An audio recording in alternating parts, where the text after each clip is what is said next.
Halloween and Hampton Court.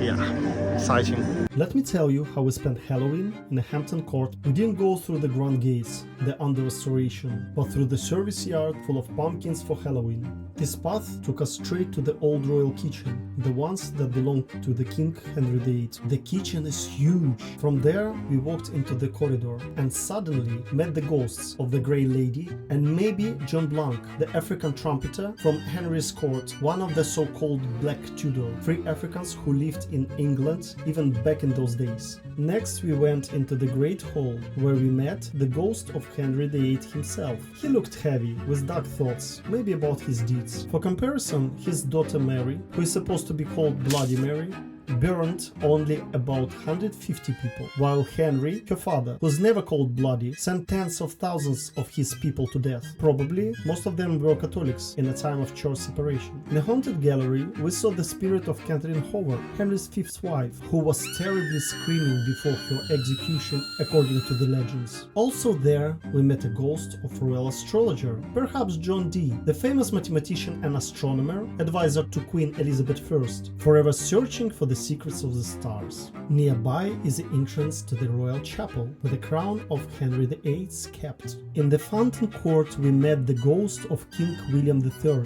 who created this graceful Baroque part of the palace with the architect Christopher Wren. It was here, in the palace, that he fell from his horse and passed away shortly after in 1702. Here we also saw the ghost of Oliver Cromwell, who led the Civil War and ended the reign of King Charles I. In the clock court, under the old astronomical clock, we saw the ghost of King George III, walking alone, strict and restless. He once lived here before his illness forced him to step away from public life. His wife was Queen Charlotte, the same queen many knows from Netflix series. Also, in the ballroom we met the spirits of composer George Frederick Handel and great scientist Michael Faraday, holding a mysterious device alive with sparks of electricity. Finally, the haunted banquet, a table where dishes moved on their own and a pot bubbling with something magical. One of the Henry's ghostly queens